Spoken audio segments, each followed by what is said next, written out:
अस्सलाम वालेकुम क्लास। आज हम स्टार्ट करते हैं अपना प्लांट बायोडाइवर्सिटी कंजर्वेशन का नेक्स्ट लेक्चर। आज का हमारा टॉपिक है value of biological resources, value of biodiversity, जिसमें हम पढ़ेंगे डायरेक्ट वैल्यूज़, इनडायरेक्ट वैल्यूज़ और इकोलॉजिकल सर्विस। ठीक है, पहले हम पढ़ते हैं डायरेक्ट वैल्यूज़। डायरेक्ट वैल्यूज़ को हम कंजप्टिव वैल्यूज़ भी कहते हैं। कंजप्टिव वैल्यू या डायरेक्ट वैल्यूज़ कौन सी वैल्यूज़ होती हैं जो हम डायरेक्ट ऑब्टेन करते हैं, मतलब हम डायरेक्ट उसे बायोडाइवर्सिटी से हम उसे डायरेक्ट जो है ना वो ऑब्टेन कर रहे हैं, उसको हम कहते हैं डायरेक्ट वैल्यू या कंजप्टिव वैल्यू से हम कंज्यूम करते हैं। इसमें सबसे पहले आ जाता है फूड एंड ड्रिंक। ठीक है, मतलब बायोडाइवर्सिटी बहुत ज़्यादा है, एनिमल बायोडाइवर्सिटी हो चाहे प्लांट बायोडाइवर्सिटी हो, जितनी ज़्यादा बायोडाइवर्सिटी होगी उतने हमारे फूड के सोर्सेज ज़्यादा हो सकते हैं। ठीक है, ड्रिंक्स के रिसोर्सेज ज़्यादा हो सकते हैं। जितने भी हम जो भी हम खाते पीते हैं वो किसकी वजह से है, बायोडाइवर्सिटी की वो उसकी वजह से, बायोडाइवर्सिटी की वजह से ना, कि जो जितने भी लिविंग ऑर्गेनिज्म उनमें डाइवर्सिटी बहुत ज़्यादा है, इसलिए हमारे टेस्ट में, हमारे खाने पीने में डाइवर्सिटी बहुत ज़्यादा है। पल्सेस हैं, हम पल्सेस खाते हैं, वेजिटेबल्स खाते हैं, फ्रूट्स खाते हैं, नट्स खाते हैं, मीट खाते हैं, चिकन खाते हैं। ये सब किस वजह से है, बायोलॉजिकल डाइवर्सिटी की वजह से। जितनी ज़्यादा बायोलॉजिकल डाइवर्सिटी होगी उतने ज़्यादा हमारे फूड के रिसोर्सेज ज़्यादा होंगे। फ्यूल हम लेते हैं बायोडाइवर्सिटी से। ठीक है, जितना भी ये कोल, पीट, मॉस, नेचुरल रिजर्व्स किसकी वजह से हैं, बायोलॉजिकल डाइवर्सिटी की वजह से, क्योंकि ये फॉसिल रिमेन्स है ना, फॉसिल्स की वजह से जब डेड ऑर्गेनिज्म है वो डेड हो जाते हैं with the passage of time, pressure, वो फिर कोल में या पीट मॉस में चेंज होते हैं, उसे हम एज अ फ्यूल यूज़ करते हैं। एक बात। दूसरी बात, हम टिम्बर और वुड को भी एज अ फ्यूल यूज़ करते हैं। जितनी ज़्यादा बायोडाइवर्सिटी होगी, जितने ज़्यादा प्लांट्स होंगे, उतना ज़्यादा हम क्या करेंगे, उससे फ्यूल ऑब्टेन करेंगे। क्लियर? ओके जी। सेकंड थर्ड चीज़ आ गई मेडिसिन। ये जो चीज़ें हैं ना, फूड, फ्यूल, मेडिसिन, ये हम डायरेक्ट उसे ऑब्टेन कर रहे हैं, बायोडाइवर्सिटी डायरेक्ट लेते हैं, इसे अपने लिए इस्तेमाल करते हैं for the welfare of human beings. Medicine, biodiversity की वजह से प्लांट बहुत ज़्यादा हैं तो हमें मेडिसिन भी बहुत ज़्यादा मिलती हैं। जितने भी मेडिसिन है ना, जितनी भी मेडिसिन हम खाते हैं वो 80 to 90% जो है ना वो नेचुरल रिसोर्सेज से ही आती हैं। ये नहीं कि गोलियाँ, जो सिरप्स और कैप्सूल्स हम खाते हैं वो केमिकली ही बनते हैं। वो केमिकल फार्मूलाज कहाँ से आते हैं, लिविंग ऑर्गेनिज्म से आते हैं। प्लांट से केमिकल फार्मूलाज लेके उसको आर्टिफिशियली तैयार करते हैं। तो जितने भी मेडिसिन हैं वो 80 to 90% कहाँ से आती हैं, प्लांट से। और प्लांट्स क्या हैं, biodiversity. Better crop varieties, biodiversity की वजह से बेटर क्रॉप वैराइटीज़ हो सकती हैं। किस तरह से बेटर क्रॉप वैराइटीज़ हो सकती हैं, जितनी ज़्यादा बायोडाइवर्सिटी होगी, जितने ज़्यादा ऑर्गेनिज्म होंगे, उतने ज़्यादा हमारे पास चांसेस होंगे कि हम उनको इंटरब्रीड करा सकें, उतने ज़्यादा हमारे पास चांसेस होंगे कि हम उनसे बेटर वैराइटीज़ को प्रिपेयर कर सकें।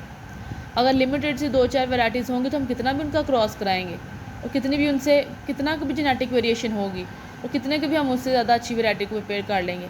जितनी ज़्यादा बायोडाइवर्सिटी होगी, जितनी ज़्यादा वैराइटीज़ प्रेजेंट होंगी, उतनी ही अच्छी हम बेटर क्रॉप वैराइटीज़ को प्रोड्यूस कर सकते हैं। इंडस्ट्रियल मटेरियल लेते हैं हम, फिर वुड लेते हैं, टिम्बर लेते हैं, फाइबर लेते हैं, टैनिन, रेजिन्स, ये सारा इंडस्ट्रियल मटेरियल है। रबर ये कहाँ से लेते हैं हम, लैटेक्स वगैरह, प्लांट से। फिर हम जो है लेदर इंडस्ट्री है, वो कहाँ से ले रही है, लेदर, एनिमल से। तो ये सारी की सारी क्या है, कंजप्टिव वैल्यूज़ हैं जो डायरेक्ट हम कहाँ से लेते हैं, बायोडाइवर्सिटी से। ठीक है, फूड लेते हैं, फ्यूल लेते हैं, मेडिसिन लेते हैं, बेटर क्रॉप वैराइटीज़ लेते हैं और इंडस्ट्रियल मटेरियल लेते हैं। क्लियर जी। इस तरफ आ जाते हैं हम नॉन कंजप्टिव वैल्यूज़ या फिर इनडायरेक्ट वैल्यूज़। इनडायरेक्ट वैल्यू या नॉन कंजप्टिव वैल्यू जो कि हम, ये तो हम खाते पीते इस्तेमाल करते हैं ना, सब यूज़, फूड भी हम खाते हैं, फ्यूल हम यूज़ करते हैं, मेडिसिन हम खाते हैं, बेटर वैराइटीज़ को हम इस्तेमाल करते हैं, ये मटेरियल को हम अपने पहने, खाने, ओढ़ने के लिए इस्तेमाल करते हैं। ये तो होगी कंजप्टिव वैल्यू। ये नॉन कंजप्टिव वैल्यू जिन्हें हम खाने के लिए इस्तेमाल तो नहीं करते, लेकिन इनडायरेक्ट हम उन्हें खाने के लिए ही इस्तेमाल करते हैं। वो किस तरह से, ऐसी वैल्यूज़ जिससे हम सोर्स कमाते हैं, सोर्स ऑफ इनकम होती है हमारी, इकोनॉमी में हेल्प आउट करती है हमें, हमारी मैशियत में हेल्प आउट करती है, उसे हम नॉन कंजप्टिव वैल्यूज़ कहते हैं। जिससे हम ज़राए आमदनी कमाते हैं, पैसे कमाते हैं, उसे हम नॉन कंजप्टिव वैल्यूज़ या इनडायरेक्ट वैल्यूज़ कहते हैं। रिक्रिएशनल सोर्सेज, जैसे कि हम पार्क्स बनाते हैं, नेशनल पार्क्स बनाते हैं, मोनूमेंट्स बनाते हैं। ठीक है, अब वो किस चीज़ के ऊपर बेस्ड है, नेशनल पार्क्स और मोनूमेंट्स, बायोडाइवर्सिटी के ऊपर बेस्ड है ना। डिफरेंट प्लांट्स को लगा के ज़ू बनाते हैं, बोटानिकल गार्डन्स बनाते हैं, किस वजह से? बायोडाइवर्सिटी की बेस पे। बेस उसकी क्या है? बायोडाइवर्सिटी है ना कि डिफरेंट तरह के प्लांट्स लगाएं, डिफरेंट तरह के एनिमल्स रखें, लेकिन हम उसे पैसे कमाते हैं, सोर्स ऑफ इनकम यूज़ करते हैं। ठीक है, पाकिस्तान के अंदर ऑल ओवर द वर्ल्ड बहुत बड़े बड़े बोटानिक गार्डन, बहुत बड़े बड़े रिक्रिएशनल जूज़ और नेशनल पार्क्स वगैरह हैं जो किसका सोर्स है? सोर्स ऑफ इनकम है। क्लियर? उसके बाद एजुकेशनल और रिसर्च पर्पसेस के लिए हम इसे यूज़ करते हैं। एजुकेशन और रिसर्च पर्पसेस के लिए कैसे बायोडाइवर्सिटी को यूज़ करते हैं? जिसमें हम कह रहे हैं नेशनल पार्क्स बनते हैं, बोटानिकल गार्डन बनते हैं, जू बनते हैं, फिशरीज़ बनती हैं, वाइल्ड लाइफ सेंचुरीज़ बनती हैं। उन सब से हम क्या करते हैं? एजुकेशन और रिसर्च। बहुत बड़ा पार्ट ऑफ जो रिसर्च है वो बेस्ड करता है बायोडाइवर्सिटी के ऊपर। और बहुत, अगर आपको PhD करनी है ना या MPhil आगे से, तो बायोडाइवर्सिटी के अंदर स्पेशलाइजेशन करें, क्योंकि बहुत मज़े की चीज़ है। अब अगर हम आम फील्ड के अंदर, हॉर्टिकल्चर के अंदर या बॉटनी के अंदर या किसी भी और फील्ड के अंदर जो है ये जेनेटिक्स की फील्ड के अंदर काम करते हैं, तो आपको लैब वर्क बहुत करना पड़ता है, फील्ड वर्क बहुत करना पड़ता है। लेकिन अगर आप बायोडाइवर्सिटी को यूज़ करते हैं एज अ रिसर्च एजुकेशन, तो आपको टूर ट्रिप्स बहुत ज़्यादा होते हैं, क्योंकि आपने बायोडाइवर्सिटी को स्टडी करना है ना, कि फ़लाने एरिया की डाइवर्सिटी को स्टडी करना है, उसमें कौन से प्लांट्स हैं, इस एरिया के डाइवर्सिटी को सर्च कर लिया, वाइल्ड में सर्च कर लिया, उसको ट्रॉपिकल जोन में सर्च कर लिया। तो ये हम एजुकेशनल रिसर्च पर्पसेस के लिए बायोडाइवर्सिटी को यूज़ करते हैं। It's a non consumptive and indirect value. Traditional values, बहुत सारे जो हमारे मोनूमेंट्स हैं, ठीक है, उन्होंने क्या कंजर्व किया हुआ? ट्रेडिशनल वैल्यूज़ को कंजर्व किया हुआ, ठीक है, पुरानी चीज़ों को कंजर्व किया हुआ, पुराने प्लांट्स को, पुराने जो चीज़ें हैं मोनूमेंट्स हैं, उनको कंजर्व किया हुआ है। तो बायोडाइवर्सिटी हमें क्या करती है? ट्रेडिशनल वैल्यू को कंजर्व करने में भी हेल्प आउट करती है। ये भी इसकी इनडायरेक्ट वैल्यू है। क्लियर? अच्छा जी, वो थी बायोडाइवर्सिटी की डायरेक्ट एंड इनडायरेक्ट वैल्यूज़। अब हम पढ़ते हैं बायोडाइवर्सिटी की इकोलॉजिकल सर्विस, कि इकोसिस्टम में बायोडाइवर्सिटी हमें किस तरह से हेल्प आउट करती है। ठीक है, सबसे पहले बैलेंस ऑफ नेचर, कि ये बायोडाइवर्सिटी ने क्या बनाया हुआ है? नेचर का बैलेंस बनाया हुआ है।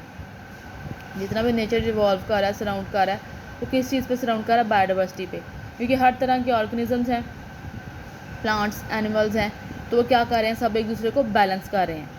अगर प्लांट्स एनिमल्स ना होते, फॉर एग्जांपल एनिमल्स ना होते, तो यहाँ पे पौधे ही पौधे होते, हर तरफ पानी की ज़्यादती हो जाती, मतलब कि कुछ चीज़ें तो होती लेकिन उन्हें कंज्यूम करने वाली चीज़ें ना होती, बैलेंस नज़र ना आता।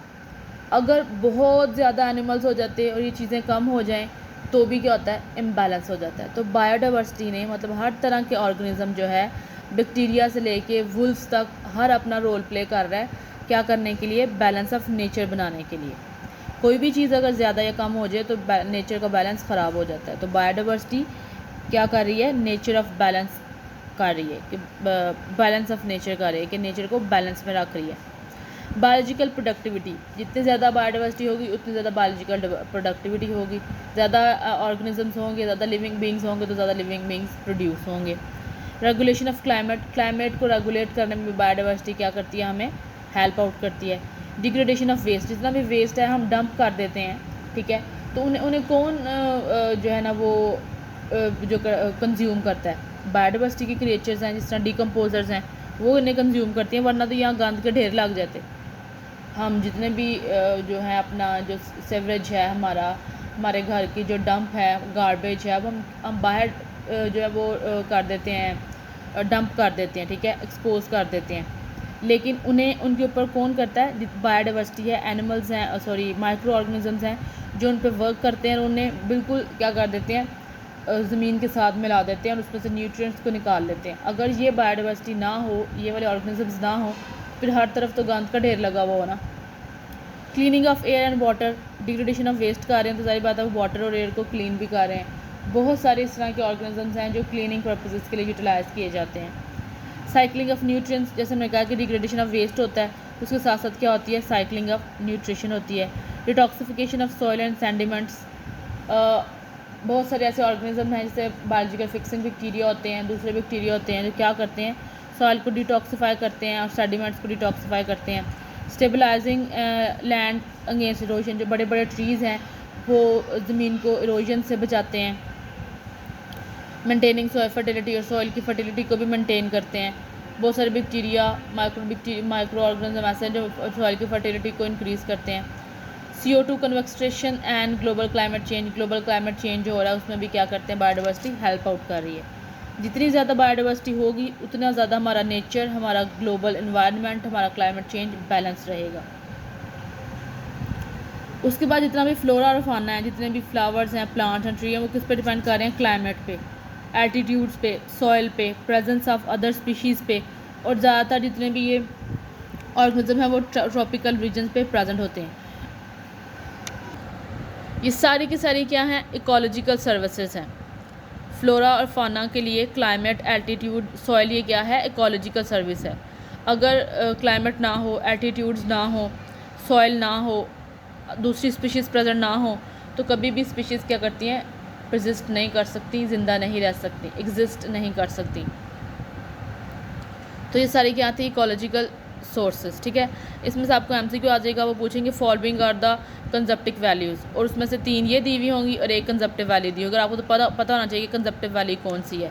या वो पूछ सकते हैं following are the ecological service, तो उन्होंने दिया होगा रिक्रिएशनल, एजुकेशनल, ट्रेडिशनल और एक ये इसमें से दिया होगा, तो आपको पता होना चाहिए कि इकोलॉजिकल सर्विस कौन सी है। क्लियर? ओके जी, थैंक यू।